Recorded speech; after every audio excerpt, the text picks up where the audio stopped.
Welcome to deep science sleep. Take a slow breath in and let it all the way out.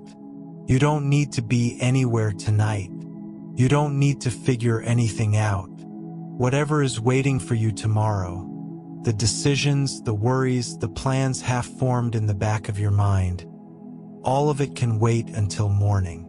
Right now, the only thing you need to do is let your body grow heavy against whatever is holding you, and let your thoughts drift gently towards something beautiful and strange.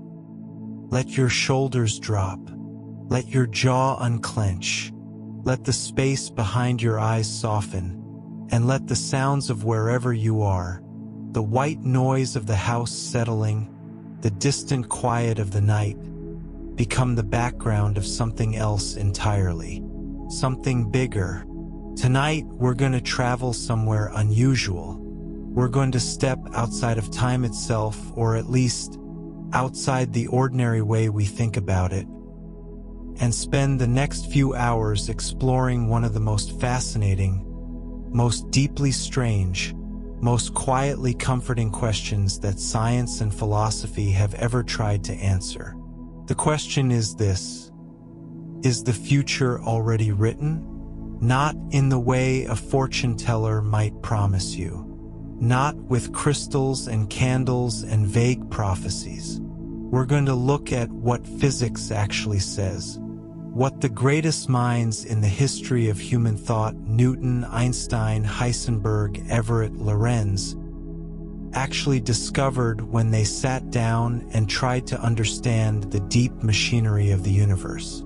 And by the end of this journey, something remarkable might happen.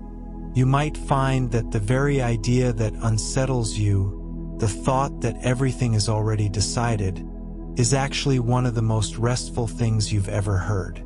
We'll start with the ancient philosophers who first grappled with this question more than 2,000 years ago. We'll travel through the age of Newton and the clockwork universe. We'll arrive at Einstein's discovery that time is not what we thought it was. We'll encounter the quantum physicists who found irreducible uncertainty in the heart of matter. We'll sit with the chaos theorist who discovered that even a perfectly deterministic universe is, in practice, unknowable beyond a certain horizon. And we'll end somewhere quiet and strange, somewhere that feels, perhaps unexpectedly, like rest. So settle in, close your eyes if that feels right, and let's begin. The question that won't let you sleep.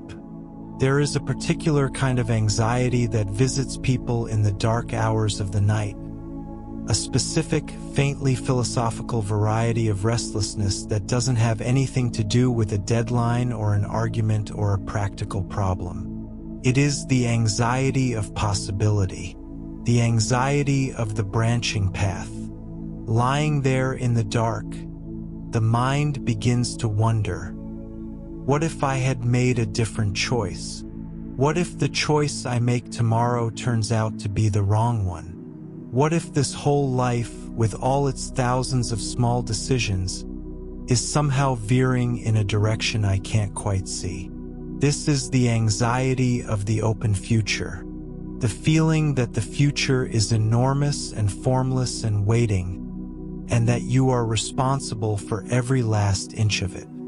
The extraordinary thing is that this anxiety, which feels so intimate, so personal, so uniquely yours on a particular sleepless night, is one of the oldest anxieties in the human record. Every person who has ever lay awake in the dark has, in some form, felt this. The Roman Emperor Marcus Aurelius, governing an empire of millions, felt it. The medieval monks who stayed up late writing about free will and providence felt it. The quantum physicists who couldn't sleep after the Copenhagen Conference in 1927 felt it. The great questions that visit us at 2 in the morning are not small questions. They are the same questions that have shaped philosophy and religion and science for the entire span of human civilization. But what if that feeling were an illusion? What if the future is not open at all?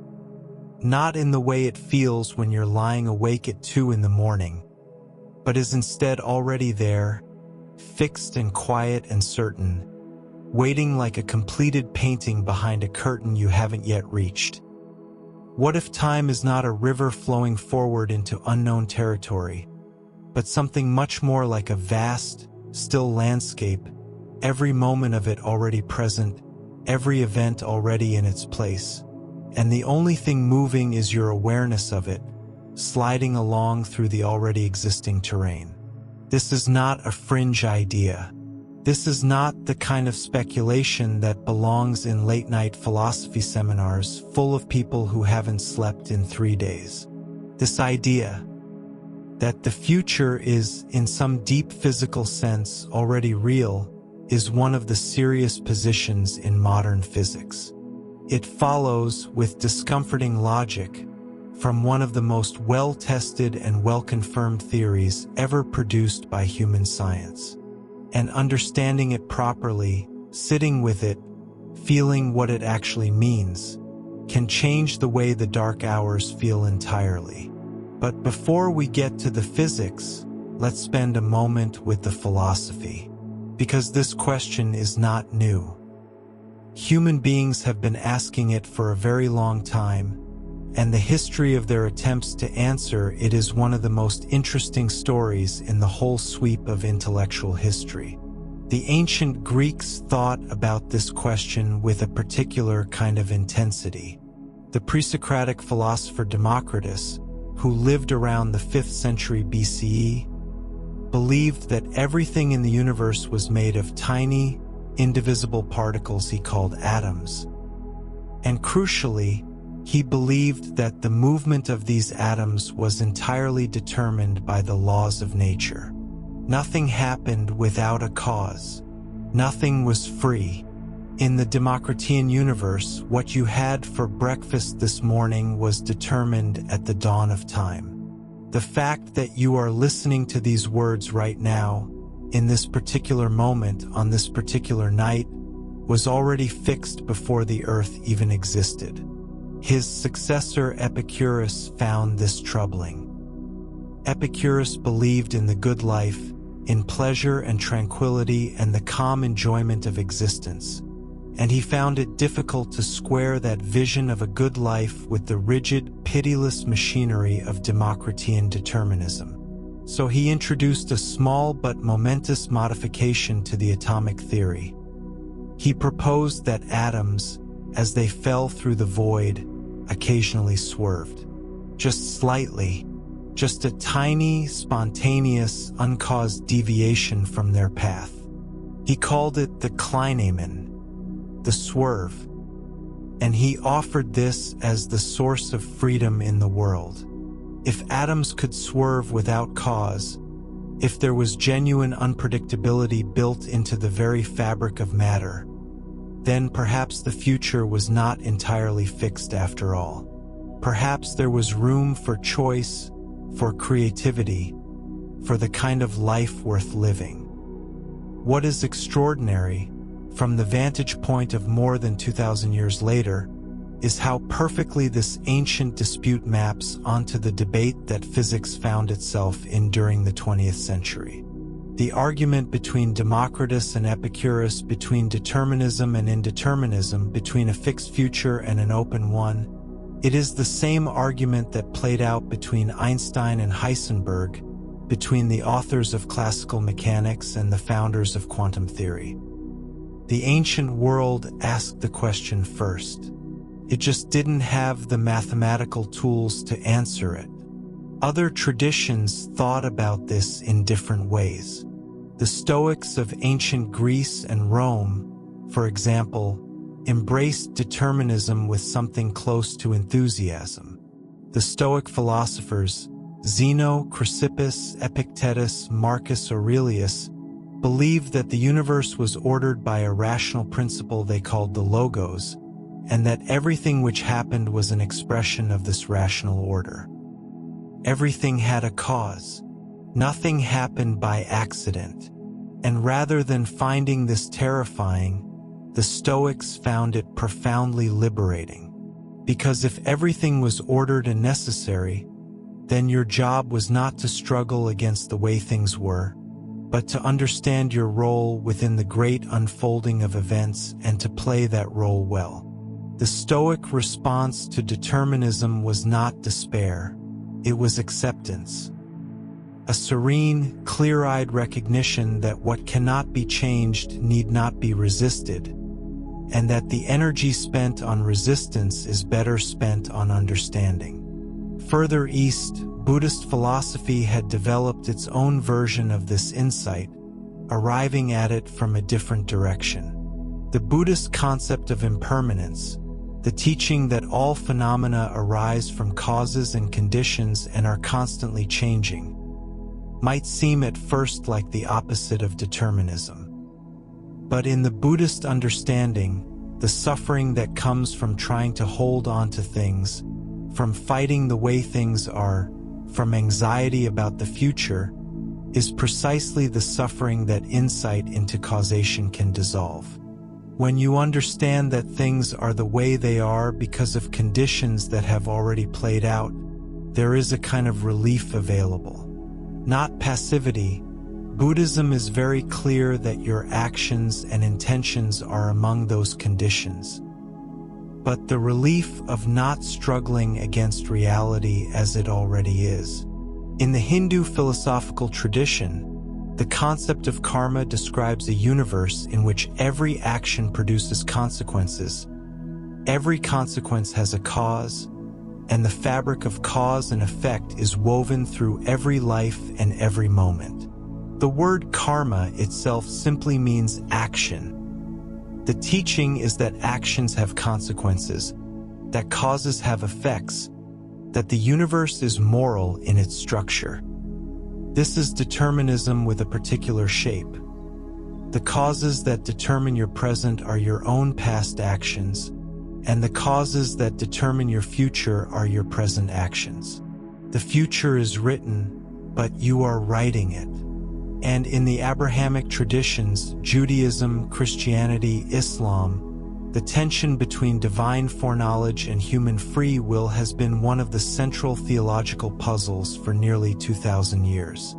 If God is omniscient, then God already knows what you will do. But if God already knows what you will do, how can you choose otherwise?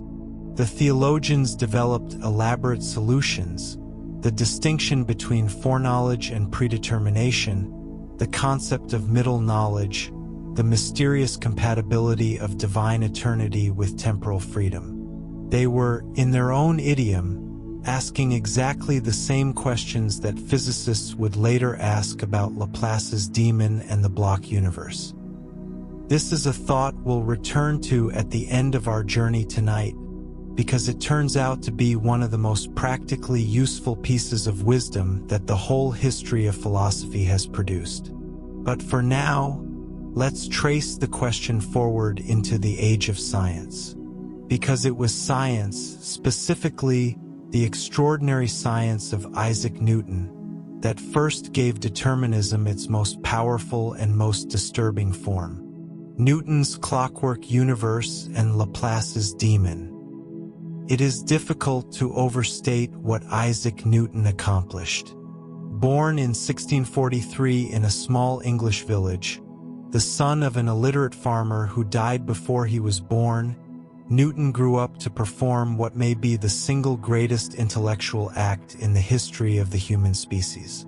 He discovered that the universe runs on laws, not suggestions, not tendencies, laws. Precise, mathematical, universal laws that describe exactly how every object moves in response to every force. Laws that apply equally to a falling apple and to the orbit of the moon. Laws that could predict where Jupiter would be 100 years from now with the same confidence you might use to predict where a billiard ball would roll after you struck it. Newton's three laws of motion, combined with his law of universal gravitation, constituted something that had never existed before in the history of human thought. A complete, quantitative description of how things move. And the implications of these laws were staggering. If you knew the position and velocity of every object at a given moment, and you knew the forces acting between them, then you could calculate exactly where every object would be at any future time. The math was difficult, genuinely difficult, requiring an entirely new branch of mathematics that Newton had to invent himself, which he called the method of flux ions and which we now call calculus. But in principle, it was deterministic. Given complete knowledge of the present, you could perfectly predict the future. This was exhilarating and troubling and enormous.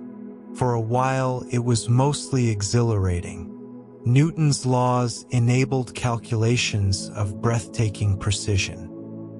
Astronomers could predict eclipses centuries in advance. Navigators could chart courses across oceans. Engineers could build machines that worked exactly as the mathematics said they would. The universe was not mysterious, or at least, it was mysterious in a rapidly shrinking way. What had seemed like incomprehensible divine action was being replaced, one equation at a time, by rational, comprehensible law. The clockwork image was everywhere in the 17th and 18th centuries. Clocks were the most sophisticated technology of the era, intricate, precise, enchanting machines that kept time through an exquisite choreography of gears and springs. It seemed natural to use them as models for the universe itself. God, in this framework, was the master clockmaker who had wound up the universe at the beginning of time, set the gears in motion, and stepped back. The machine ran on its own perfectly according to the laws he had built into it. The laws Newton discovered were the manual for that machine. This worldview, called mechanical philosophy or later the clockwork universe, had a profound effect on how educated people thought about everything. Not just physics, but God, humanity, society, and fate. If the universe was a machine, then everything in it was, in principle, explicable by the same mechanical principles. Animals were machines, as the philosopher René Descartes had argued. Could human beings be machines too? Could thought, feeling, will, could these be mechanical processes playing out in the intricate clockwork of the human brain? By the time the 18th century gave way to the 19th, many of the most brilliant minds in Europe believed the answer was yes. And none of them stated the consequence more boldly than the man we are about to meet. Then, in 1814, a French mathematician named Pierre-Simon Laplace took Newton's determinism to its logical conclusion, and the result was one of the most unsettling thought experiments in intellectual history. Laplace was a towering figure of the Enlightenment, born in 1749. The son of a Normandy farmer, he rose to become one of the greatest mathematicians and physicists of his age. He made fundamental contributions to celestial mechanics, showing mathematically that the solar system was stable over long periods of time, and to probability theory, developing the mathematical tools that allow us to reason under uncertainty. He was, in short, a man who had spent his entire life demonstrating that the world could be known through mathematics. And in 1814, in the introduction to a book called A Philosophical Essay on Probabilities, he described a thought experiment that crystallized everything Newton's laws implied. Imagine, Laplace wrote, an intellect of supreme power and comprehension. An intellect that, at a given instant, knew the exact position and the exact momentum of every particle in the universe. Every atom in your body, every atom in the air around you, Every atom in the earth beneath you, in the sun above you, in every galaxy in every direction as far as existence stretches. This intellect also knows every force acting between every particle, every pull of gravity, every push of electromagnetic repulsion, every interaction of every kind. And this intellect is wise enough, swift enough, to submit all of this data to analysis. What would such an intellect know? Everything. Past and future alike would be present to its eyes, as Laplace wrote. For such an intellect, the words uncertainty, chance, and surprise would have no meaning. There would only be the eternal, inevitable unfolding of a universe obeying its own laws, from the Big Bang to the end of all things, laid out like a single vast equation already solved. This hypothetical being became known later as Laplace's demon, not because it was evil. Laplace's demon was not malicious, not meddlesome, not interested in human affairs at all. It was simply a thinking engine of infinite capacity, and it knew everything because in a Newtonian universe, everything is, in principle, knowable. The demon was the logical extreme of determinism. If the laws of nature are deterministic and the initial conditions are precisely known, then there is nothing left to chance. The future is not just predictable in theory. The future is, in a very real sense, already there. Now here is the moment to take a breath, because this is where the idea starts to feel heavy. If Laplace's demon is right, if the universe truly is a vast deterministic machine obeying Newton's laws, then everything you have ever done, and everything you will ever do, was determined at the moment the universe began. Not determined by some divine plan or supernatural force, but simply by the mechanical consequences of the initial arrangement of matter and energy, cascading forward through time according to fixed rules. The choice you made this morning, the words you spoke or didn't speak, the life you are building right now, all of it was written before the first stars were born. On the face of it, this is terrifying. It seems to strip meaning from existence. If everything was already decided, what is the point of trying? If I couldn't have done otherwise, how can anyone hold me responsible for my mistakes or credit me for my successes? But hold on. Before we let the demon frighten us too thoroughly, let's notice something important. Laplace himself was not writing a tragedy.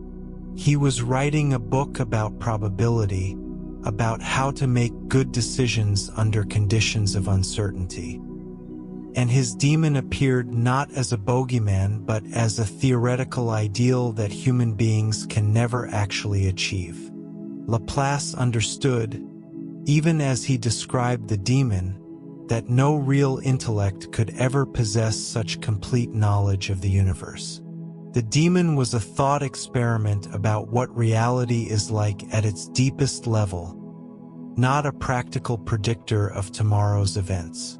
There is a famous story about Laplace that captures something essential about his character. Napoleon, who had read Laplace's great work on celestial mechanics, asked him why he made no mention of God as the author of the universe.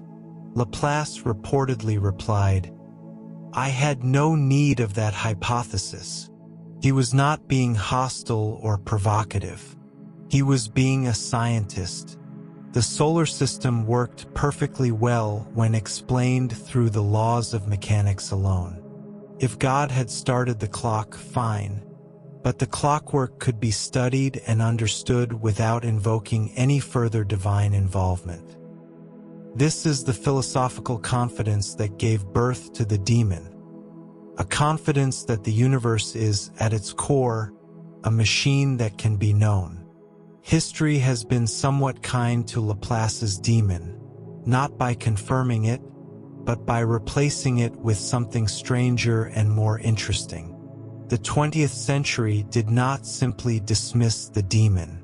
It transformed the question the demon was asking.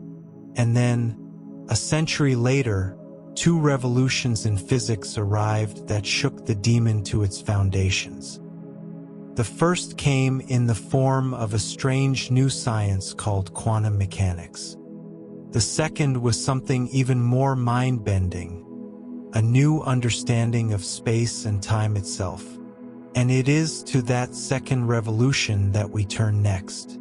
Einstein's frozen block, the universe that has no now. In the year 1905, a 26-year-old patent clerk in Bern, Switzerland, produced a paper that changed everything. The clerk's name was Albert Einstein, and the paper was his special theory of relativity. A work of such radical originality that it is still, more than a century later, difficult to fully absorb. Einstein had been thinking about light, specifically about a question that had troubled physicists for decades. What happened if you were moving very fast and you looked at a beam of light? Common sense said the light should appear to be moving more slowly, just as a car driving in front of you seems to move more slowly relative to you than to someone standing still on the pavement. But experiments had shown, stubbornly and repeatedly, that this didn't happen. No matter how fast you moved, a beam of light always appeared to be traveling at the same speed, roughly 300,000 kilometers per second. Light did not behave like cars. Einstein decided to take this observation seriously, more seriously than anyone before him. He declared that the speed of light is constant for all observers, regardless of how fast they are moving. And then he worked out, with stunning mathematical precision, what this implied. The implications were astonishing. Time is not the same for everyone. If you move very fast, close to the speed of light, time slows down for you relative to someone who is standing still. This is not an illusion or a metaphor. It is a physical reality. Clocks on fast-moving rockets actually tick more slowly than clocks at rest. Astronauts who spend time on the International Space Station, which moves at about 7 kilometers per second, age ever so slightly more slowly than people on the ground. The effect is tiny at these speeds, but it is real, and it has been measured with extraordinary precision using atomic clocks. But the truly mind-bending consequence of special relativity is not time dilation. It is what Einstein discovered about simultaneity, about the question of whether two events happen at the same time. In Newton's universe, simultaneity was absolute. The two events, say a star exploding and a flower blooming on Earth, happened at exactly the same moment. They were simultaneous for everyone, everywhere in the universe. The same time meant something definite and universal. Einstein showed this was wrong. Whether two events are simultaneous depends on how fast you're moving. For an observer at rest on Earth, the star explosion and the flower blooming might happen at exactly the same moment. But for an observer on a very fast spaceship moving between the Earth and the star, one event might happen before the other. Neither observer is wrong. They are simply in different reference frames, and there is no privileged reference frame, no special vantage point that defines the true sequence of events. This has a consequence that many physicists and philosophers find genuinely disturbing. If simultaneity is relative, if whether two events are now depends on who is looking, then what does now actually mean at a cosmic scale? If there is no universal now, then there is no universal dividing line between past, present, and future. And if there is no such dividing line, then what exactly is the distinction between what has already happened and what hasn't happened yet? Here is a concrete way to feel the strangeness of this. Imagine someone in a galaxy 10 million light-years away from Earth, moving very rapidly relative to the Milky Way. According to Einstein's relativity, that distant observers now, the slice of space-time they are experiencing as the present moment, is tilted relative to ours. What they experience as happening simultaneously with this moment includes events on Earth that, from our perspective, are in our future. Not slightly in our future, potentially years in our future, depending on how fast they are moving and how far away they are. An observer moving away from us fast enough at a sufficient distance could have a now that includes events on Earth that won't happen for centuries. And that distant observer is not wrong. There is no privileged reference frame. Their now is as valid as ours, which means that from a certain perspective, from a certain position in space-time, events we consider to be in the future are already in that observer's present happening. They are not predictions. They are, for that observer, contemporaneous events. The philosopher and physicist Hermann Minkowski, who had been Einstein's teacher at university, developed the mathematical framework for understanding this in 1908. Minkowski showed that the most natural way to understand Einstein's universe was to treat time not as a separate thing flowing apart from space, but as a fourth dimension, woven together with the three dimensions of space into a single, unified structure he called spacetime. In Minkowski's formulation, an event is not just a place.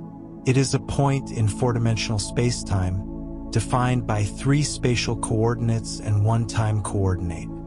And the entire history of the universe, from beginning to end, is already laid out within this four-dimensional structure. The implications of this were spelled out in vivid detail by Einstein himself, and they are extraordinary. In Minkowski spacetime, there is no fundamental distinction between where things are and when things are. Just as your location in space is a matter of your coordinates, your location in time is simply another coordinate in a four-dimensional landscape. And just as the fact that Paris and Tokyo are different places does not mean that one of them is somehow less real than the other, the fact that yesterday and tomorrow are different temporal coordinates does not mean that one of them is less real. This is the block universe, also called eternalism by philosophers. In the block universe, the past, the present, and the future all exist simultaneously. Or rather, the concept of simultaneous stops applying, because there is no flowing now that sweeps through the block, bringing events into existence as it passes. The block simply is. All of it. Always. The Roman Empire exists in the block. Your childhood exists in the block. The year 3000 exists in the block. Everything that has ever happened or ever will happen is there all at once, frozen in the four-dimensional geometry of spacetime. Einstein believed this. He believed it deeply, and it shaped his understanding of grief and loss. In 1955, when his close friend Michel Besso died, Einstein wrote a letter to Besso's family containing one of the most famous and most haunting sentences in the history of science. Michel has preceded me a little in departing from this strange world, Einstein wrote. This means nothing. For us believing physicists, the distinction between past, present, and future is only a stubbornly persistent illusion. Only an illusion. But what kind of man was Einstein really when he wrote those words? He was 76 years old, and his own death would come just 6 weeks after he wrote that letter. He was writing from a hospital in Princeton, where he had been brought after suffering an aortic aneurysm. He knew he was dying, and the block universe, the eternal reality of every moment, the idea that nothing is truly lost in the geometry of spacetime, was the consolation that physics offered him. Michel Besso was real. Their 50-year friendship was real. All of it was there, permanent in the four-dimensional structure of the universe. Einstein could not reach it any more than you can reach a city you have left behind. But it was there. The physicist and philosopher Carlo Rovelli, author of 7 Brief Lessons on Physics, has written with great beauty about what the block universe means for our relationship with the dead and with the past. Rovelli himself has lived with loss, and he writes, "The world is made of events, not things.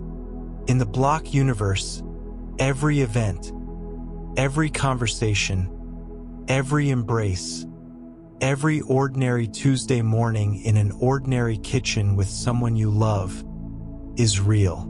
It exists as a point in space-time. It does not cease to exist when it ceases to be now. It simply becomes the past, which is another part of the block, equally real." There is a wonderful image that writers sometimes use for this. Imagine standing on a riverbank at night, shining a flashlight along the surface of the water. The light picks out one spot at a time as it moves along. The spot of light is now, but the river is still there in the dark, before and after the light. The water you've already passed, the water you haven't reached yet. All of it is river. All of it is equally wet, equally real, equally there. The philosopher Hilary Putnam, one of the most rigorous and respected philosophers of the 20th century, wrote in 1967 that it follows directly from special relativity that any future event X is already real. He concluded that eternalism, the block universe, was the only view of time compatible with special relativity. Many contemporary philosophers of physics agree with him. The physicist Lee Smolin, who disagrees with the block universe interpretation and has argued forcefully for the reality of time's flow, acknowledges that the mainstream view among physicists and philosophers of physics sides with Einstein. The block universe is real, the future is already there, and time's apparent flow is a feature of our consciousness, not of the cosmos. Think about what this means for the question we started with tonight. Can the future already be written? In the block universe, the answer is not just yes. It is yes, and the future is not merely written. It is as real and as present as the past. Your death, wherever and whenever it happens, is already there in the block. The last day you will spend with people you love is already there. The moments of joy and grief that lie ahead of you are already fixed in four-dimensional space-time, as solid and as real as the pyramids. This sounds morbid, but here is the turn. The subtle shift in perspective that changes everything. In the block universe, nothing is lost. Your childhood, every single moment of it, still exists. Every person you have ever loved still exists in the block, at the time when you loved them. The best days of your life are not gone. They are real as they ever were, permanently located in the geometry of space-time. The physicist and philosopher Carlo Rovelli has written beautifully about this. In the block universe, the dead are not absent. They are simply at a different address in the four-dimensional landscape of space-time. Let that sit for a moment as you breathe.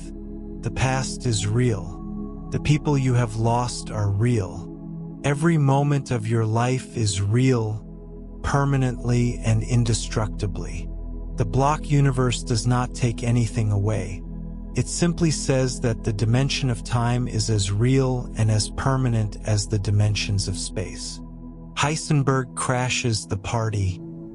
Quantum uncertainty breaks determinism. Just as the block universe was settling into the consciousness of educated people, just as Laplace's demon seemed to have won the argument forever, that the future was fixed, that the universe was a machine, that everything was, in principle, knowable, another revolution arrived.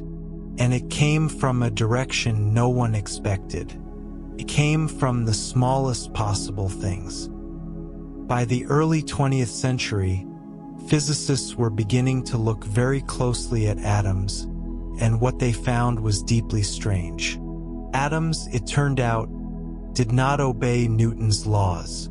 At the scale of the very small, the scale of electrons and photons and the inner workings of matter, nature operated by entirely different rules. Rules that were not just difficult to apply, but fundamentally, irreducibly uncertain. The key figure here is a young German physicist named Werner Heisenberg. Born in 1901, Heisenberg was 25 years old when he made his most famous discovery, which means he was arguably the youngest person ever to shake the foundations of science so thoroughly. In 1927, while working at Niels Bohr's Institute in Copenhagen, Denmark, Heisenberg published a paper that contained what would become one of the most famous and most misunderstood statements in all of physics. He showed that there is a fundamental limit to how precisely you can know certain pairs of physical properties simultaneously. Specifically, you cannot know both the position and the momentum of a particle at the same time with arbitrary precision. The more precisely you determine where a particle is, the less precisely you can know how fast it is moving. And the more precisely you nail down its speed, the more uncertain its position becomes. This is not a technological limitation, not a consequence of having imperfect instruments. It is a feature of nature itself. It is written into the mathematical structure of reality at the deepest level.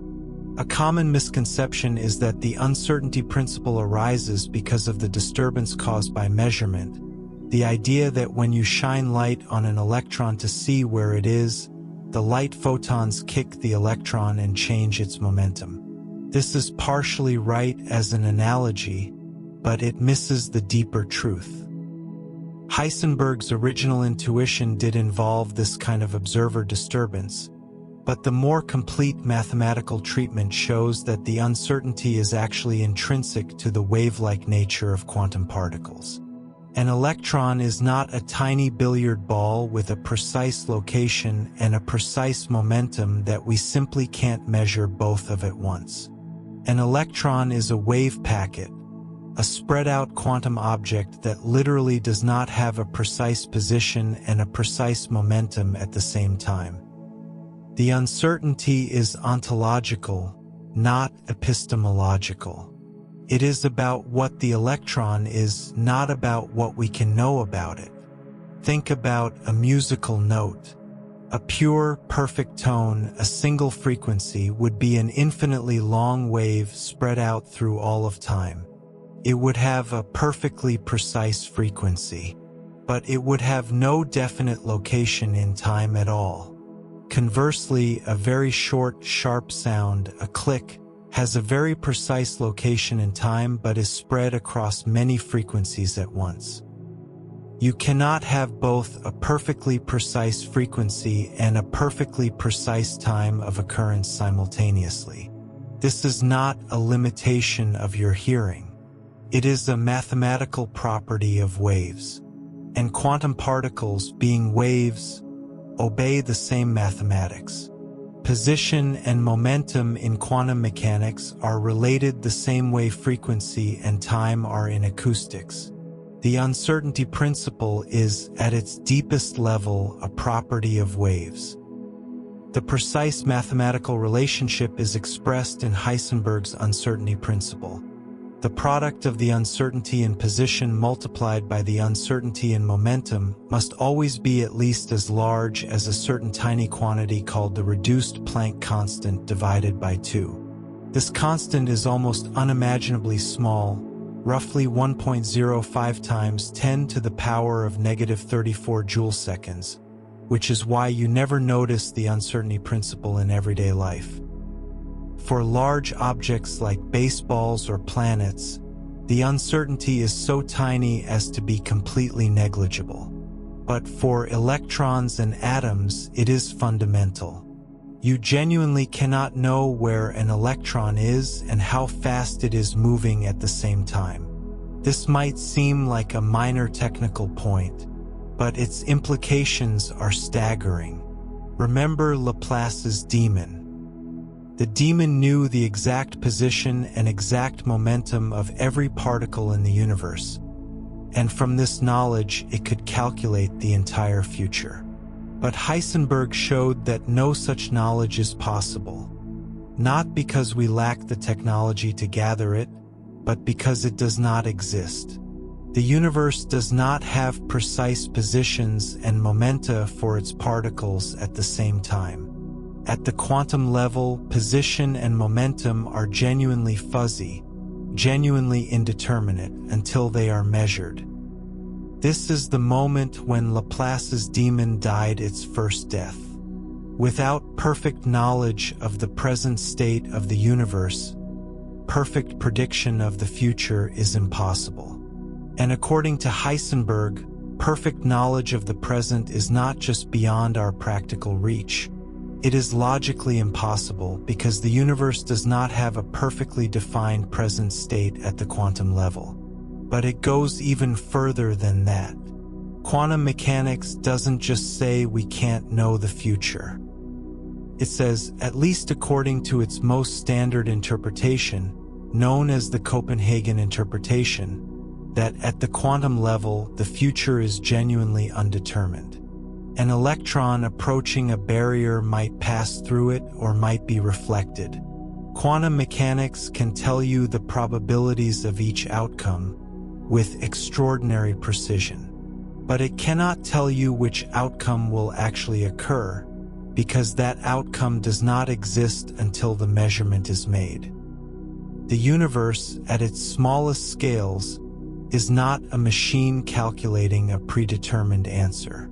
It is more like a set of possibilities, each with its own probability, collapsing into a single actuality only when something interacts with it. This was too much for Einstein to accept. Einstein, who had helped create quantum theory in its early days with his work on the photoelectric effect, spent the last decades of his life arguing that quantum mechanics must be incomplete, that there must be some deeper level of reality, some hidden variables that determined the apparently random outcomes of quantum measurements. His famous declaration, "God does not play dice," was his refusal to believe in genuine quantum randomness. But the experiments over and over again sided with Heisenberg and Bohr against Einstein. Decades of increasingly precise tests of quantum mechanics have consistently confirmed that nature really does appear to be fundamentally probabilistic at the quantum level. There really does seem to be genuine indeterminacy built into the fabric of reality. The universe genuinely appears to play dice. Or does it? Here is where things get wonderfully, complicatingly strange. Because quantum mechanics, despite its apparent randomness, actually has a deterministic equation at its heart. The Schrödinger equation, which describes how the quantum state of a system evolves over time, is completely deterministic. Given the quantum state of a system at any moment, the Schrödinger equation tells you exactly what the quantum state will be at any future moment. There is no randomness in the Schrödinger equation. The randomness only seems to appear when a measurement happens, when a quantum system interacts with the macroscopic world and produces a specific outcome. But what exactly is a measurement? This is the measurement problem, and it is one of the deepest unsolved problems in all of physics. Different interpretations of quantum mechanics, and there are many, give different answers. And the answer you give changes everything about what quantum mechanics says about the future. Chaos theory and the butterfly effect, order hidden inside disorder. Before we go deeper into the quantum maze of interpretations, let's step back from the subatomic world and look at something that matters just as much for the question of whether the future is written: chaos theory. Even if we set quantum mechanics entirely aside, even if we imagine a fully Newtonian, deterministic universe where every particle does have a precise position and momentum, there is another, completely different reason why the future is practically unpredictable.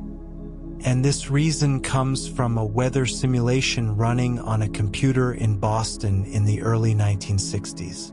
Edward Lorenz was a meteorologist at MIT, a quiet, methodical man with a passion for mathematics and a lifelong fascination with the weather. Lorenz was trying to build computer models that could predict how the atmosphere would behave.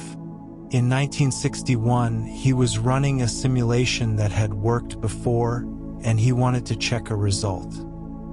Rather than starting the simulation from scratch, he decided to save time by restarting it from the middle, using data printed out from a previous run. He typed in the numbers from the printout and went to get a cup of coffee. When he came back, what he found should not have happened. The weather simulation, which had used exactly the same equations, exactly the same starting conditions, had produced a completely different result. Not slightly different. Completely, dramatically different, like two entirely separate weather patterns in two entirely separate worlds. At first, Lorenz thought there must be a hardware fault, but there wasn't. What he eventually realized was that the printout had rounded off one variable from 0.506127 to 0.506, a difference of less than 1 part in 1,000. A completely negligible discrepancy, or so it seemed. But in his weather model, that tiny difference had cascaded through thousands of calculations, each tiny error feeding into the next, until after a few simulated weeks, the two runs of the model were completely different. This discovery, which Lorenz published in 1963 in a paper titled Deterministic Non-Periodic Flow, was the birth of chaos theory, and it is one of the most important insights in the history of science. Here is what chaos theory tells us. There exist systems. The atmosphere is one, but there are many others that are completely deterministic, obeying fixed laws with no randomness whatsoever, and yet are completely unpredictable beyond a very short horizon. In these chaotic systems, tiny differences in initial conditions grow exponentially over time. Two starting states that differ by an immeasurably small amount will eventually evolve into completely different future states.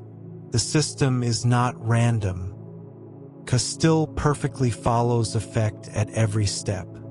But the sensitivity to initial conditions is so extreme that any finite uncertainty in your knowledge of the starting state explodes into total ignorance after a certain amount of time.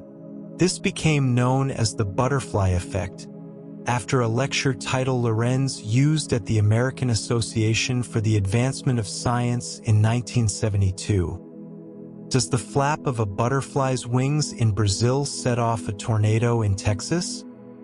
The point was not that a butterfly literally causes tornadoes. That would be silly. The point was that small perturbations to initial conditions in a chaotic system can, in principle, affect outcomes on any scale. The atmosphere is so sensitive to its initial state that a butterfly's wings, or any comparably tiny perturbation, could, over weeks of atmospheric evolution, influence whether a storm system forms or dissipates. The profound insight that Lorentz gave us is this: there is a fundamental difference between determinism and predictability.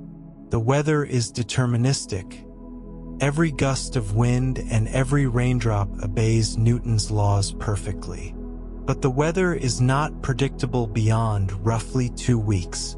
Not because of quantum uncertainty, not because the laws break down, but because our knowledge of the initial state of the atmosphere can never be precise enough to track the exponential amplification of errors in a chaotic system. When physicists and mathematicians examined Lorentz's equations, 3 simple differential equations that he had developed to model how a heated gas circulates, they found something beautiful. When the solutions to these equations were plotted in 3 dimensions, they traced out a pattern that has become one of the most recognizable images in modern science: the Lorentz attractor. It looks like a butterfly, 2 interconnected loops winding around 2 central points, never quite repeating, never quite coming back to the same point twice. A strange and infinitely complex geometry that is both ordered and chaotic at the same time. The Lorentz attractor captures something deep about the nature of chaos. It is not random. It is bounded. The weather does not fly off to infinity. It stays within a certain range of possible states, cycling through its strange butterfly-shaped space forever. The chaos is real, but it is structured chaos. Order and disorder, woven together in a pattern too complex for any practical prediction but too beautiful to be mistaken for randomness. The Lorentz attractor is one of the most recognizable images in modern science, and if you've never seen it, it is worth looking up when you next have access to a screen. Imagine a set of curves in 3-dimensional space, looping around 2 central points, like the wings of a butterfly, or like the orbit of a strange celestial body caught between 2 gravitational attractors.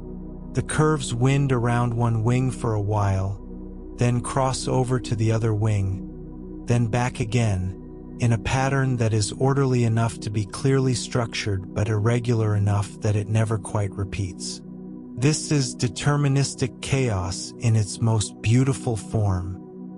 A system that is completely governed by fixed rules but whose long-term behavior is unpredictable because the rules are nonlinear and the sensitivity to initial conditions is extreme. Weather forecasters have to live with this reality every day. The practical limit to useful weather forecasting is approximately 1 to 2 weeks. Beyond that, even the most powerful supercomputers, ingesting data from thousands of weather stations, balloons, satellites, and ocean buoys, cannot reliably predict what the weather will actually be. Not because they are using bad equations. They are using very good equations, essentially refined versions of Lorentz's original models. But because the atmosphere is chaotic, and the compounding of even tiny measurement errors means that after 2 weeks the forecast is essentially worthless. To deal with this, modern meteorologists use something called ensemble forecasting. Instead of running one forecast, they run dozens or hundreds of forecasts, each starting from slightly different initial conditions that represent the range of measurement uncertainty in the current observations. Then they look at the spread of the resulting forecasts. If all the ensemble members converge on roughly the same outcome, that outcome is likely robust. If they diverge wildly, the forecast is uncertain. This is not just a practical hack. It is a philosophically deep approach to living with genuine irreducible uncertainty. You don't pretend to predict the exact future. You map out the space of possible futures and reason about probabilities. This is, in many ways, the wisest approach to personal life as well. What does this mean for our question about the future? Think about it this way. Even in a completely deterministic universe, even if Laplace's demon could, in principle, calculate everything, the future would be practically unknowable for any finite intelligence. Because any real knowledge of the present state of the atmosphere, of the economy, of the human body, of the brain, is going to have tiny imprecisions. And in any chaotic system, those tiny imprecisions cascade forward into complete unpredictability. The future is, as physicist Jim Al-Khalili has written, never knowable to us. Not because it doesn't exist, but because we are embedded within spacetime, not outside it looking in. The chaos theorist would say that even in a fully deterministic block universe, the future is both written and unknowable at the same time. Written because the laws of physics plus the initial conditions determine everything. Unknowable because we can never have perfect initial conditions, and in chaotic systems, imperfection is enough. There is something strangely restful in this. Your uncertainty about the future is not a failure of intelligence or a lack of preparation. It is a fundamental feature of being a finite, embedded creature in a universe whose sensitivity to initial conditions vastly exceeds any practical means of measurement. You are not failing to predict the future. You are encountering the fundamental limit built into the nature of complex systems. The fog of the future is not a bug. It is a feature of the universe itself. The many worlds. What if every possibility happens? Now let's go back to the quantum world, because the story there gets genuinely extraordinary. The problem at the heart of quantum mechanics, what physicists call the measurement problem, is this. The Schrödinger equation, which governs the quantum world, says that a particle like an electron can exist in a superposition of multiple states at once.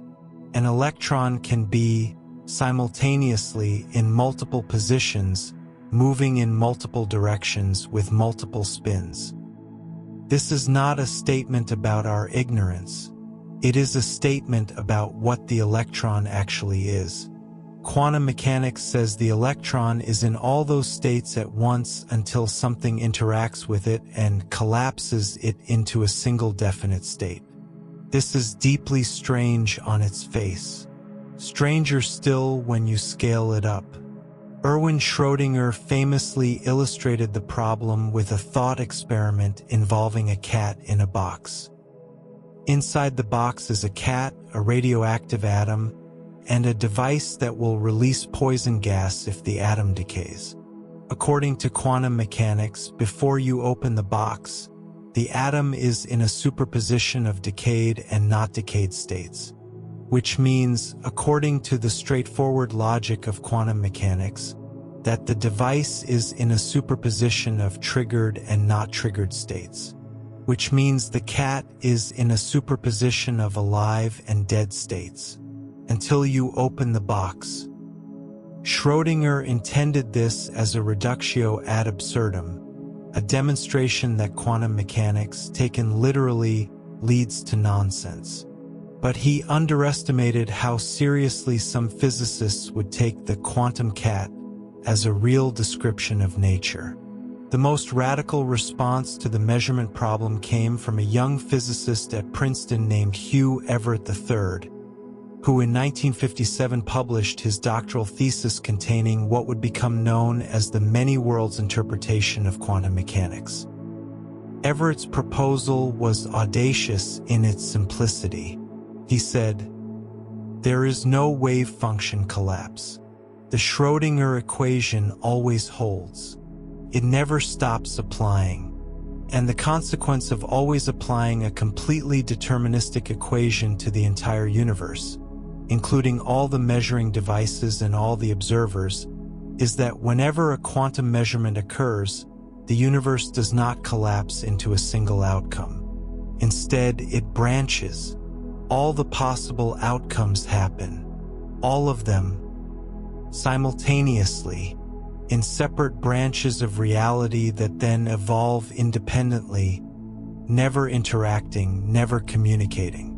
In Everett's multiverse, the cat is both alive and dead, not because of our ignorance, but because in one branch of reality it is alive, and in another branch it is dead, and both branches are equally real.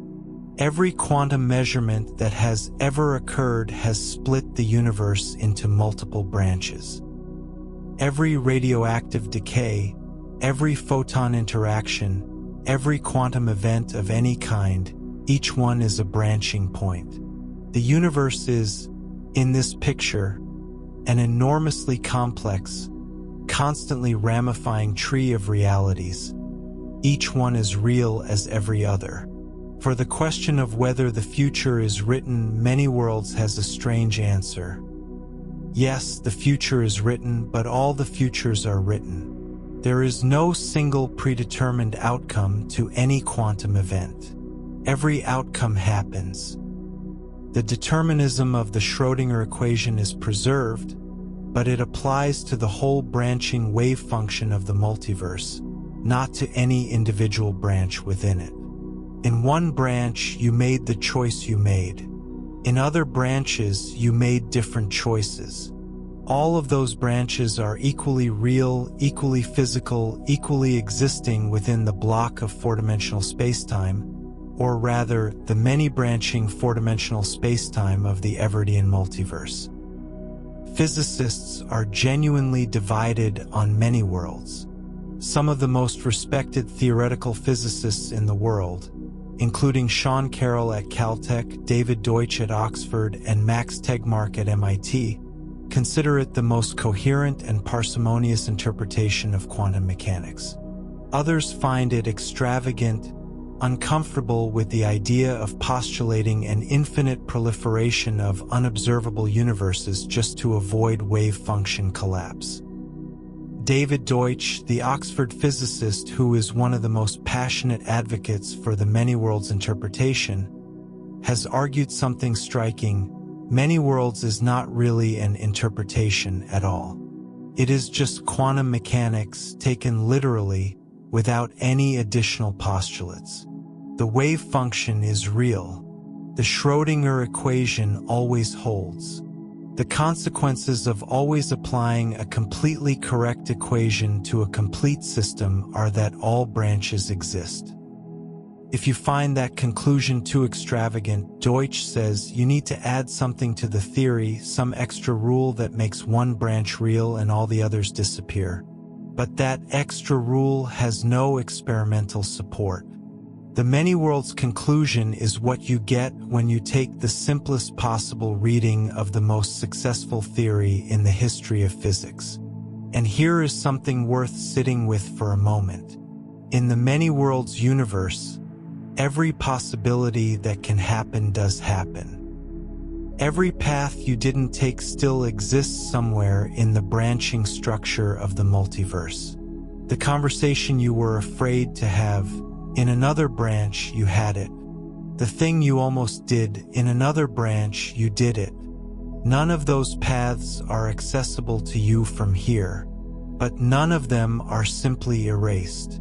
They exist, playing out in their own consistent histories, as real as this one. What you experience here is one thread in a fabric that is richer and stranger than any single mind can conceive. But here is what is remarkable for our purposes.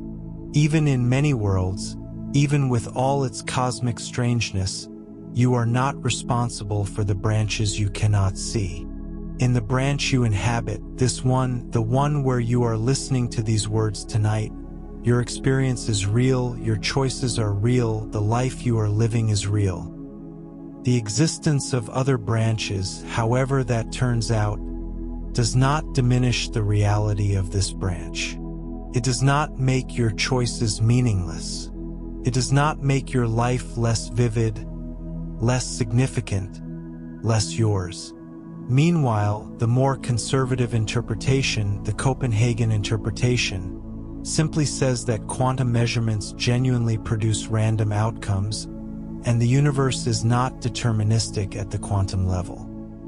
Which means Laplace's demon is dead, the future is genuinely open, and you are genuinely free. Though, as we'll explore shortly, the freedom this offers is stranger and less comfortable than it first appears. There is also a third position called superdeterminism that tries to restore determinism even to quantum mechanics by arguing that the apparent randomness of quantum measurements is actually due to hidden correlations in the initial conditions of the universe. Correlations so deep that they predetermine not just the results of quantum experiments, but even the choices physicists make about which experiments to run. Physicist Sabine Hossenfelder has been a prominent recent advocate of this position. The physicist John Bell, who discovered the theorem that most clearly demonstrates quantum non-locality, mentioned superdeterminism as a theoretical possibility in a 1985 BBC interview, though he did not endorse it. Superdeterminism is deeply controversial. Most physicists find it too radical, too much of a violation of the idea that experimenters have genuine freedom of choice, but it shows that the range of serious theoretical positions on the determinism question extends from the very open to the absolutely fixed. And through all of this, the question of the future stays wonderfully, pleasingly unresolved. The arrow of time, why we can only remember the past. Here is a puzzle that has bothered physicists for well over a century. The fundamental laws of physics, Newton's laws, Maxwell's equations for electromagnetism, Einstein's general relativity, even the Schrödinger equation are time-symmetric. They work the same whether you run time forward or backward. If you made a movie of a small number of particles bouncing off each other, and then played it in reverse, you couldn't tell which direction was forward just from watching the particles. The physics would look perfectly correct either way. And yet, time has a direction. You know it with absolute certainty from experience. A cup falls off a table and shatters. It doesn't spontaneously reassemble itself. Ice melts in a warm drink. It doesn't form ice cubes from a warm liquid. People grow older, they don't grow younger. A video of a fire played in reverse looks immediately and obviously wrong. Time has an arrow. It points in one direction, and everything we know about the universe is organized around that arrow. Where does this arrow come from if the underlying laws are time-symmetric? The answer, which physicists have developed over the past century and a half, involves entropy, the concept introduced by the German physicist Rudolf Clausius in the 1850s and given its statistical interpretation by Ludwig Boltzmann in the 1870s. Entropy, very roughly, is a measure of disorder, or more precisely, a measure of the number of microscopic arrangements of a system that are consistent with its macroscopic appearance. A hot gas in which all the molecules are clustered in one corner of a box is highly ordered. Very few molecular arrangements look like that. The same gas spread uniformly throughout the box is highly disordered. An enormous number of molecular arrangements produce that appearance. The second law of thermodynamics states that in an isolated system, entropy never decreases. It either stays the same or increases. Things spontaneously become more disordered. They do not spontaneously become more ordered.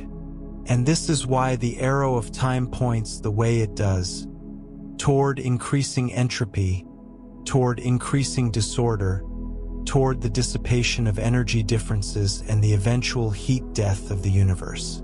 The physicist Arthur Eddington. The same Arthur Eddington who led the 1919 solar eclipse expedition that confirmed Einstein's general relativity coined the term arrow of time in 1927. His idea was simple. The direction of time is the direction of increasing entropy. You know the future from the past because the future is more disordered than the past. You can remember the past but not the future because memories are low-entropy traces of high-entropy events, and those traces can only be formed by processes that increase entropy overall. Think about what a memory actually is physically. When you form a memory, neurons in your brain create new synaptic connections, chemical gradients shift, proteins are synthesized. This process requires energy and produces a small amount of waste heat.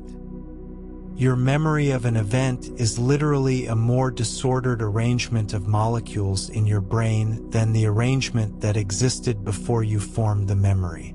The act of remembering the past increases the entropy of your brain. Memory is an entropy-increasing process, and that is why it points toward the past rather than the future. It is a strange and beautiful fact that the most intimate, most personal, most human thing about you, your memory, your narrative of your own life, the way you understand yourself as a creature with a past and a future, is ultimately a thermodynamic phenomenon. Your autobiography is written in entropy. The story you tell yourself about who you are and how you got here is a consequence of the second law of thermodynamics operating in the neurons of your brain. And there is something strangely comforting in that. Your memories are real because the universe made you an entropy-generating machine with the specific architecture needed to record the past as structured information. You remember your past because the laws of physics are exactly the way they are.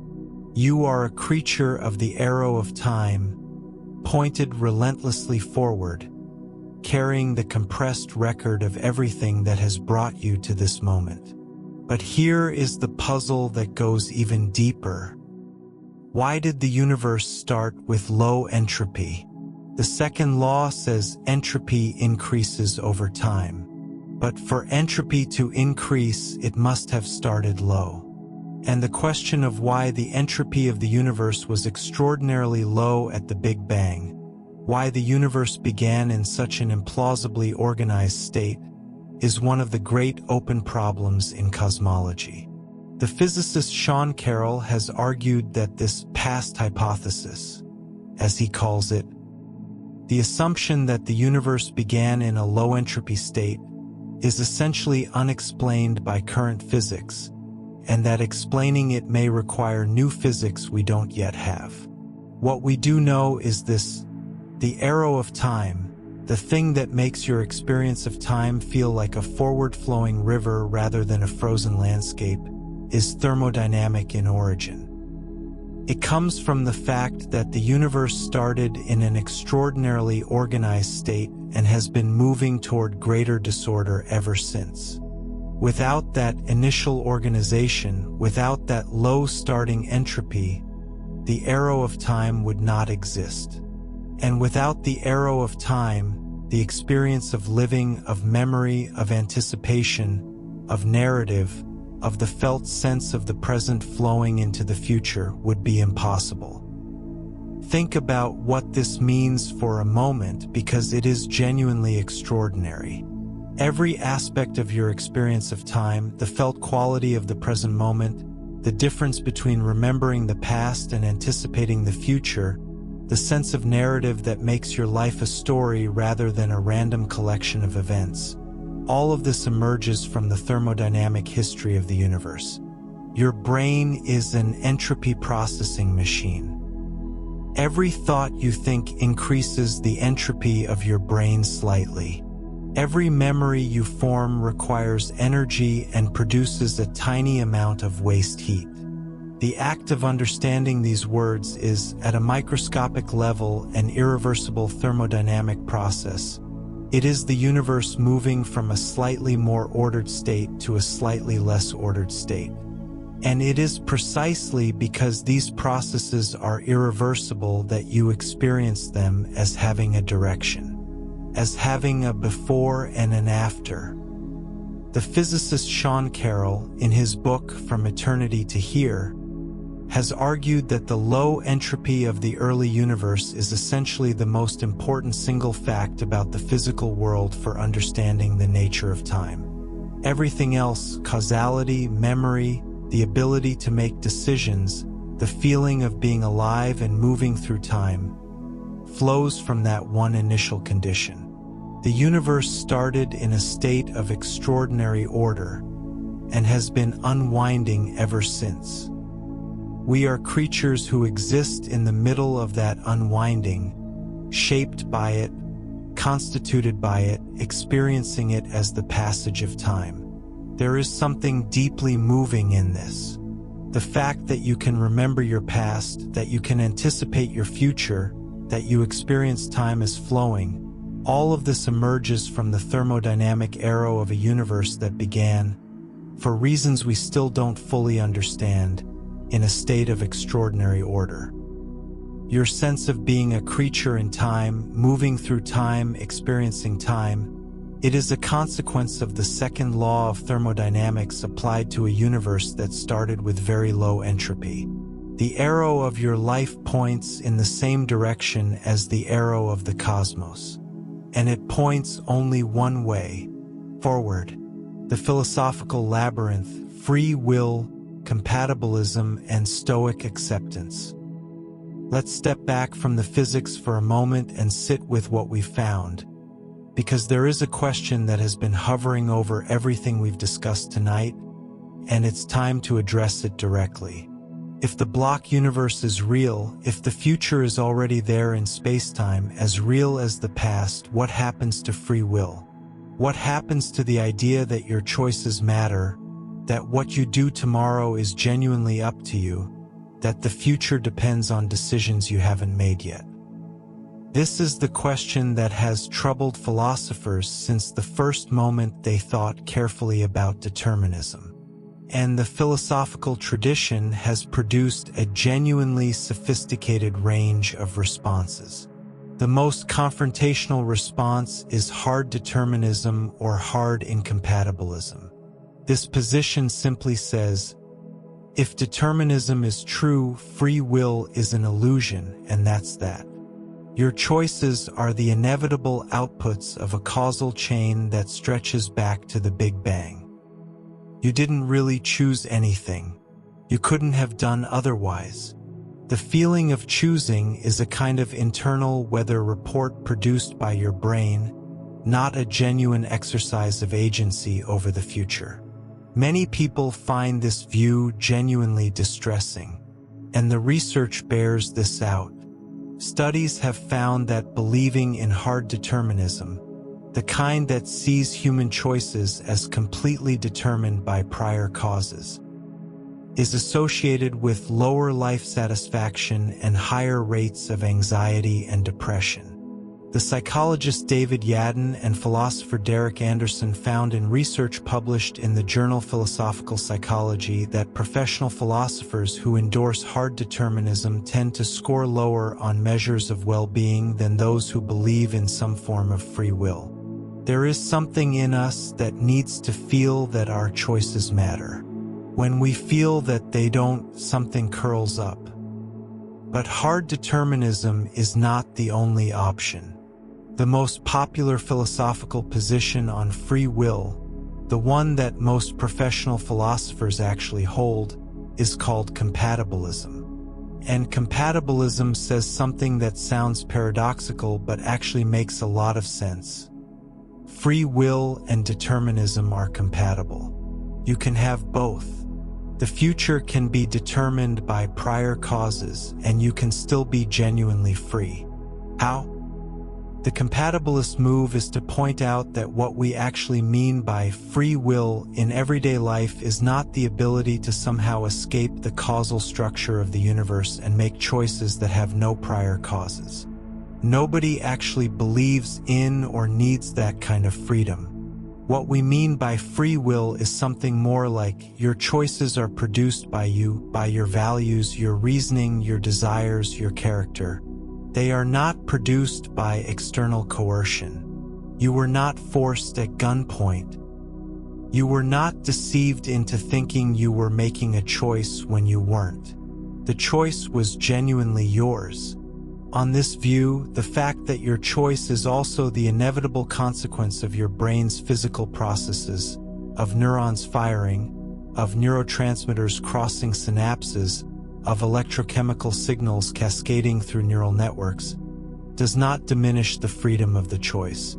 It is precisely through those physical processes that you are doing the choosing. Your brain is not constraining you. Your brain is you. The philosopher and neuroscientist Sam Harris has made this point in a different way. Even if your choices are determined by prior causes, those prior causes include your history, your values, your desires, your reasons.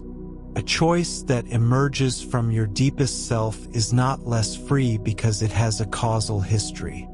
It is the expression of who you are. There is another philosophical angle worth exploring here, one that is often overlooked in these discussions. The question of whether determinism actually removes moral responsibility, or whether moral responsibility might survive determinism quite well.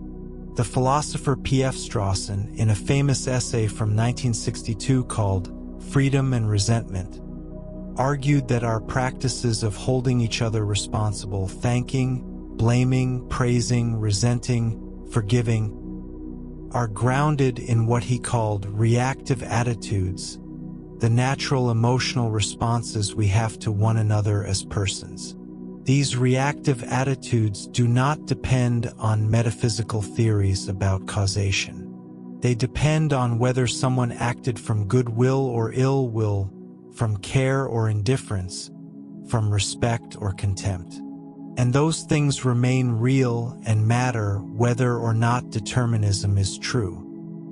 A parent who neglected their children from indifference acted differently, in a morally meaningful way, from a parent who neglected their children because of a brain tumor that was affecting their behavior.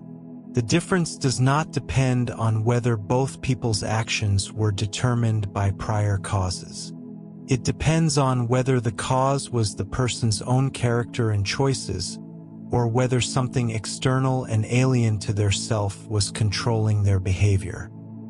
Compatibilism captures this distinction. It says, the relevant question is not, was this caused? But, by what was this caused? This is very close to what the Stoic philosophers of ancient Rome believed. Epictetus, a slave who became one of the most influential philosophers in history, developed a vision of human freedom that had nothing to do with the causal structure of the universe and everything to do with the sphere of one's own will, judgment, and character. Epictetus divided the world into two categories. What is up to us? Our judgments, desires, aversions, and impulses, and what is not up to us? Our bodies, our reputations, our external circumstances. The whole project of Stoic philosophy was to focus all of one's attention and energy on the former category and to achieve genuine peace with the latter. The Stoic sage in this picture is free, not because the causal structure of the universe bends around them, not because their choices escape the laws of physics, but because their inner life is in harmony with those laws. They want what the universe gives them. They accept what cannot be changed. They act with full engagement on what can be changed. And they do not torment themselves with the anxiety of the open future, because they have understood that the future, whatever it contains, will be navigable. Marcus Aurelius, the Roman emperor who was also a Stoic philosopher, wrote his private meditations in the 2nd century and filled them with this spirit. You have power over your mind, not outside events. Realize this, and you will find strength. Or, as he wrote elsewhere, confine yourself to the present. He was not writing about the block universe, he didn't have that language, but he was articulating the same spiritual response to determinism that the block universe invites. If the past is real and the future is real and the present moment is what you have access to, then the wise response is to be fully here in the present moment and to let the past and future be what they are.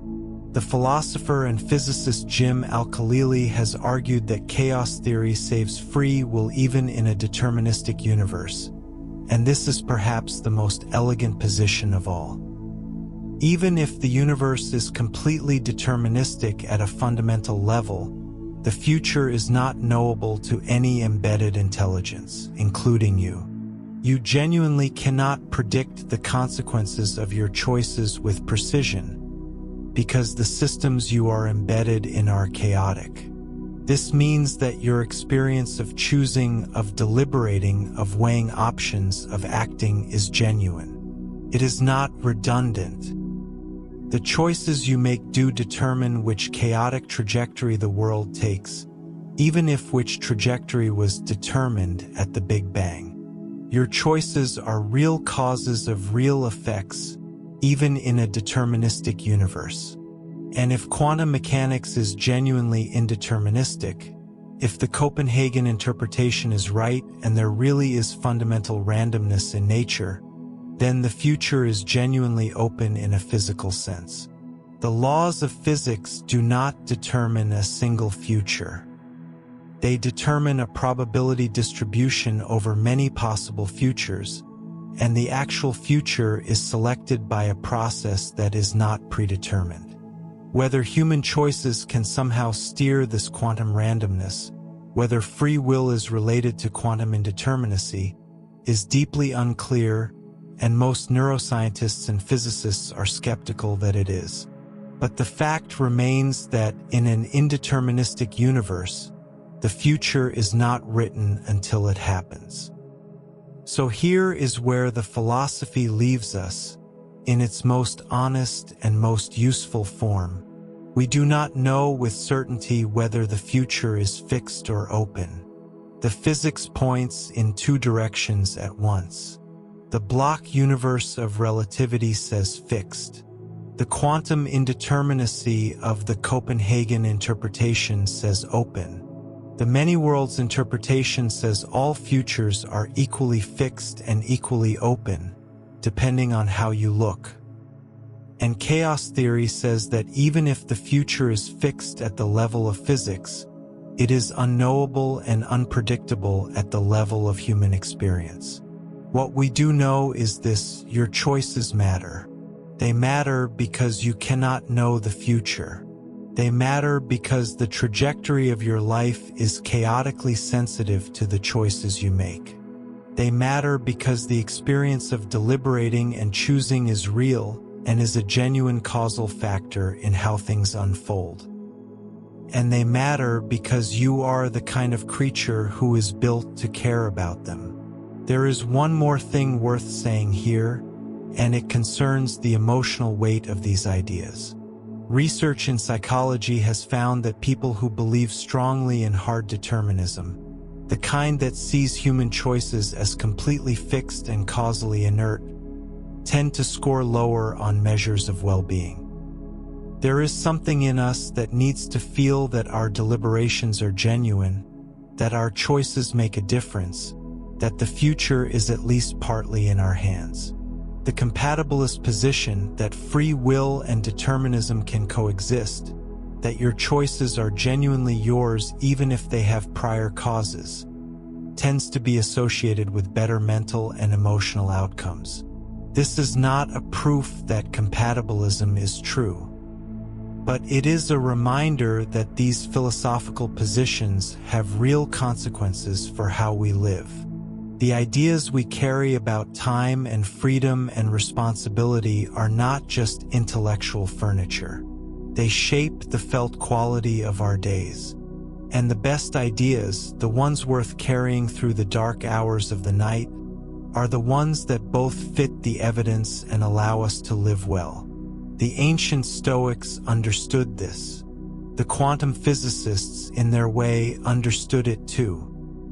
The future is uncertain. It is beautiful because it is uncertain. And you are here, now, in the only moment that is ever fully available to you. The relaxing truth, what it all means for your one life.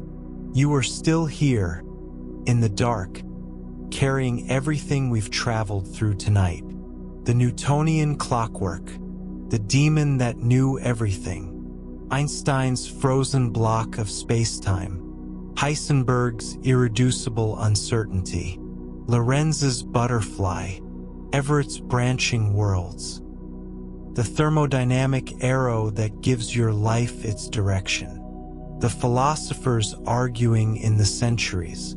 Let me try to pull all of this together into something that actually feels true, not just intellectually interesting, but genuinely useful for being the kind of person who can close their eyes and rest.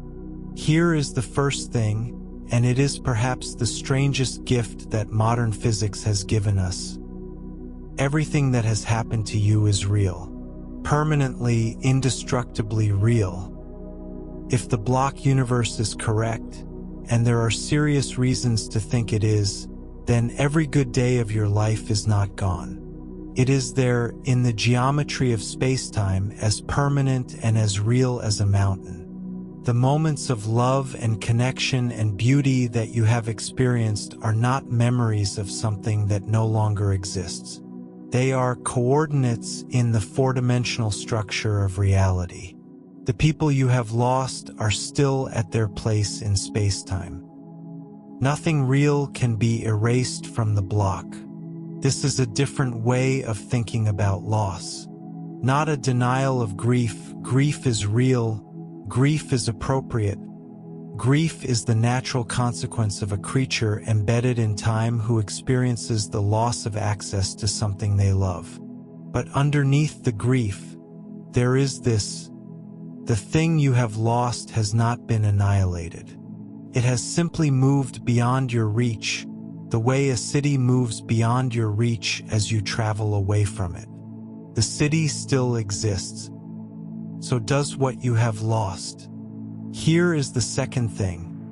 The anxiety about the open future, the restlessness of lying in the dark wondering what will happen, what you should do, whether you are making the right choices. This anxiety is based on the assumption that the future is a void that you are responsible for filling by the sheer force of correct decision-making.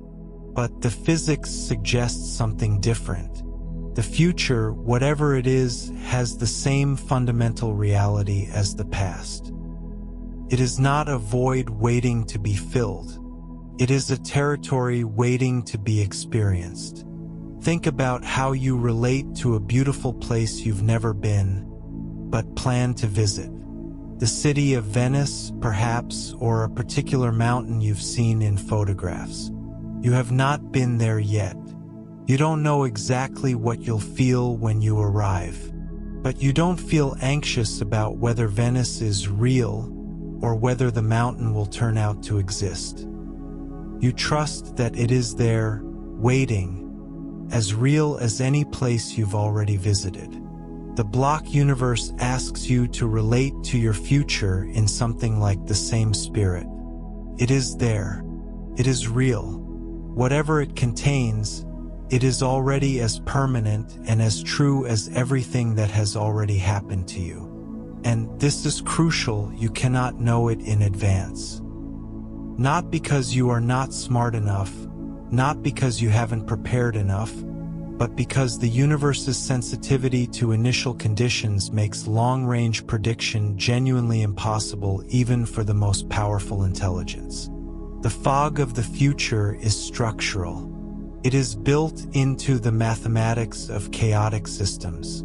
You will never fully know what is coming. And that is not a personal failing. That is the universe itself, protecting you from the burden of knowing.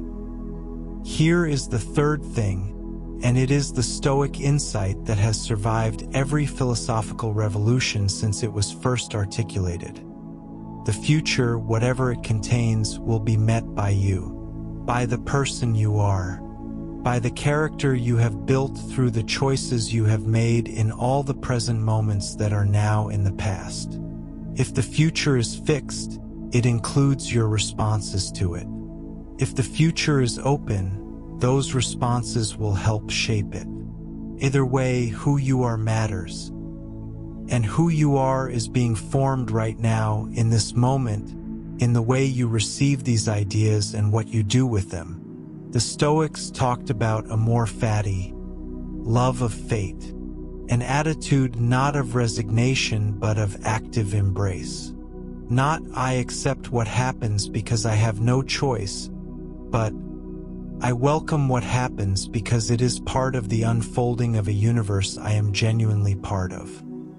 Marcus Aurelius, lying in his tent as Emperor of Rome while managing the enormous weight of empire, returned again and again to this: what has happened has happened. What will happen will happen. What is mine to do is to engage fully with the present moment, to act well and to rest. Here is the fourth thing, and perhaps the most personally useful. The question of whether the future is written turns out to be less important than it first seemed. Because whether the block universe is correct or the future is genuinely open, your task is the same. You cannot see the future. You can only see the present. You can only act now.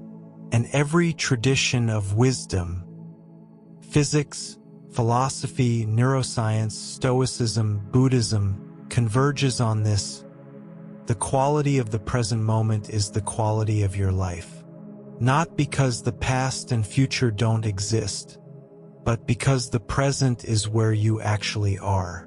The physics says, you are a creature embedded in a four-dimensional structure, experiencing one moment at a time because of the thermodynamic arrow that gave your consciousness its direction.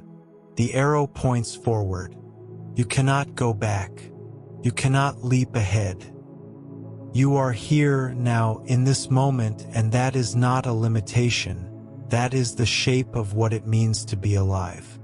And the most remarkable fact, the one that the whole journey tonight has been leading toward, is this: the universe does not need you to know the future. It does not require you to have everything figured out. It does not penalize you for uncertainty. In fact, uncertainty is the very fabric of the future, whether that future is fixed or open. The uncertainty is not a flaw in your understanding. It is a feature of the universe you inhabit. Consider for a moment what it would actually mean to know the future in full. Not just the broad outlines, but every detail. Every conversation before it happened. Every meal before you tasted it. Every encounter before you had it. The physicist and writer Brian Greene has pointed out that our emotional response to events depends heavily on not knowing them in advance. The joy of surprise, the growth that comes from navigating difficulty without a map, the genuine discovery that happens when you live your way into a situation you couldn't have predicted. All of this requires uncertainty. A life in which you knew the future perfectly would not be a richer life. It would be a theater with you watching a performance you'd already seen. The fog is not the enemy. The fog is the condition of experience. And here is perhaps the most sleep-worthy thought of all. You have already survived every difficult moment you have lived through. Every one. Every time you thought you didn't know how things would turn out, you found out. Every time the uncertainty was unbearable, the moment arrived anyway, and you were there for it. The block of spacetime, if it is real, contains all of those moments. They are there. You moved through them. Whatever is ahead, you will move through those too. So you can rest. You can genuinely, fully rest, not because everything will be fine, not because the future holds only good things, the physics says nothing about that, but because the future, whatever it is not something you need to conquer tonight. The questions can remain questions. The uncertainty can remain uncertain. The choices you cannot yet make can wait until the moment when they need to be made. And in the meantime, in this moment that exists permanently in the block of space-time, in this moment that will always have been, you are here, you are breathing, and the universe is doing exactly what it was always going to do, or always choosing to do, or both. Physics has not yet decided. And that is also, somehow, a source of great relief. The beautiful unresolved. We have traveled a long way tonight from Pierre-Simon Laplace sitting in his Paris study in 1814, imagining an intellect that knows all things, to Albert Einstein writing to a grieving family in 1955 that the passage of time is a stubbornly persistent illusion. From Werner Heisenberg in Copenhagen in 1927, discovering the irreducible fuzziness at the heart of matter, to Edward Lorenz in Boston in 1961, watching his weather simulation produce a completely unexpected result because of a number rounded to 3 decimal places instead of 6. From Hugh Everett imagining every quantum possibility happening in its own branch of reality, to the Stoic philosophers of ancient Rome finding their deepest peace in the acceptance of fate. All of these journeys circle the same question. Is the future already written? And the honest answer, the most scientifically accurate answer we can give in the year we are living in, is we don't know. The physics genuinely points in multiple directions at once. The block universe of relativity says yes, the future is as real as the past. The quantum indeterminacy of the standard model says no, at the smallest scales the future is genuinely open. The many worlds interpretation says all of the above. And chaos theory says the question is almost beside the point, because even if the future is written, you cannot read it. What we can say with confidence is this: the universe is larger, stranger, and more beautiful than any single framework can contain. The question of time and determinism and free will is not solved. It is alive, it is contested, it is one of the places where physics and philosophy and human experience all press up against something genuinely mysterious. And mystery, as any wise person will tell you, is not something to be feared. It is something to be inhabited, to be carried, to be returned to again and again, like a piece of music that reveals new depths with each listening. There is a beauty, too, in the fact that the greatest minds in the history of human thought have been working on these questions for centuries and have not resolved them. Newton could not resolve them. Einstein, for all his genius, could not resolve them. Heisenberg contributed something irreplaceable to the discussion, and so did Everett, and so did Lorenz. But none of them closed the book. The book remains open, and that openness is not a sign of failure. It is a sign that the questions are deep enough to be worthy of the attention of the best minds that have ever lived. You are part of a species that has been thinking about time, about fate, about freedom and necessity, for as long as there have been campfires and nights and minds that could look up at the stars and wonder. The Babylonians mapped the movements of the stars and used them to predict the future, or tried to.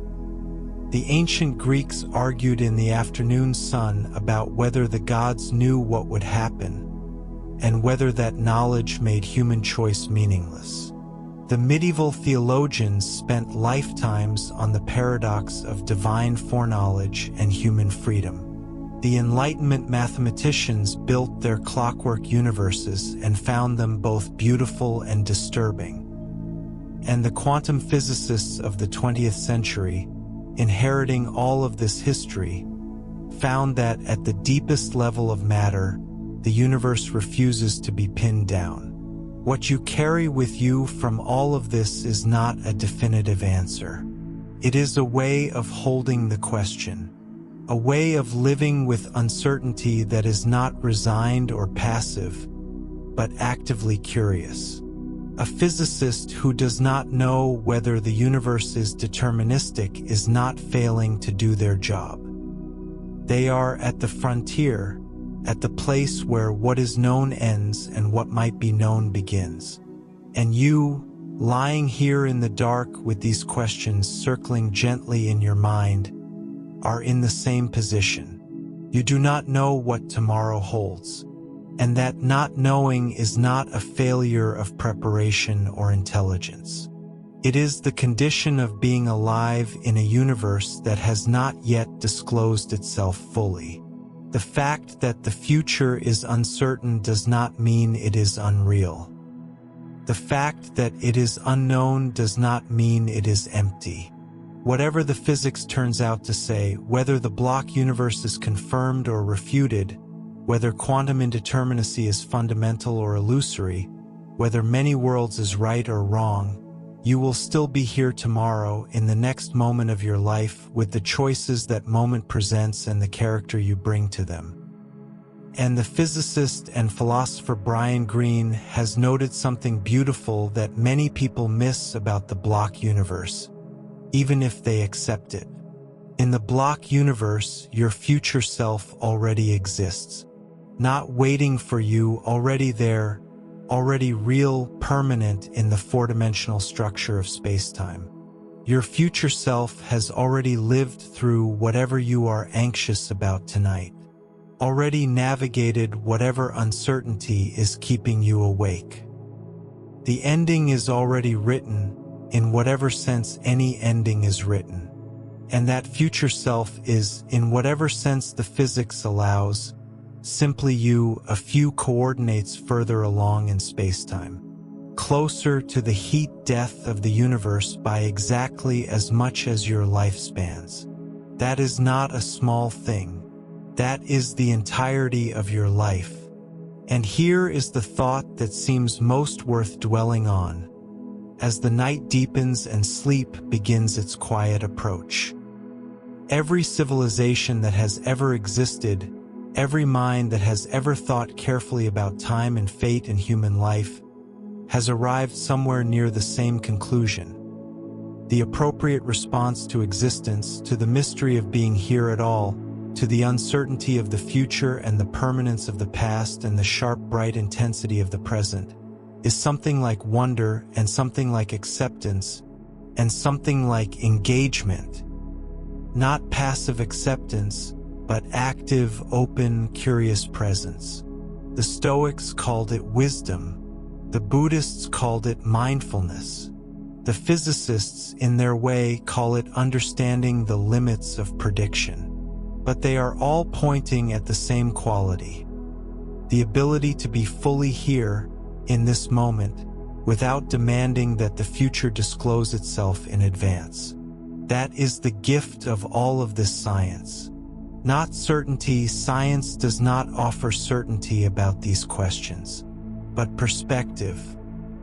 The perspective of understanding how small and how large the present moment is at the same time. Small enough to fit in your body, in this breath, in this heartbeat. Large enough to be permanent in the geometry of spacetime. Whatever comes tomorrow, and whatever the universe turns out to be at its deepest level, this moment is real. You are real. The question you are living is real. And that is enough to sleep on. Sleep now. The universe is 8 billion years old, and it has been doing this a very long time. It knows where it is going, or it is discovering where it is going, or it has already been to where it is going and will go there again. The philosophers are still arguing. The physicists are still calculating. The Lorentz attractor is still tracing its infinite butterfly through its three-dimensional space, never quite repeating, never quite stopping. And you are here, in this particular moment, in this particular life, with everything that has brought you to this night. That is enough. That is everything. If you found something restful or wonderful in this journey tonight, please consider leaving a like on this video. It helps other people who are lying awake with big questions find their way here. And if you want to spend more nights like this one, traveling through the great questions of science and philosophy at a pace that lets you breathe and rest, please subscribe to Deep Science Sleep. There are many more journeys to take together. Good night, and thank you for being here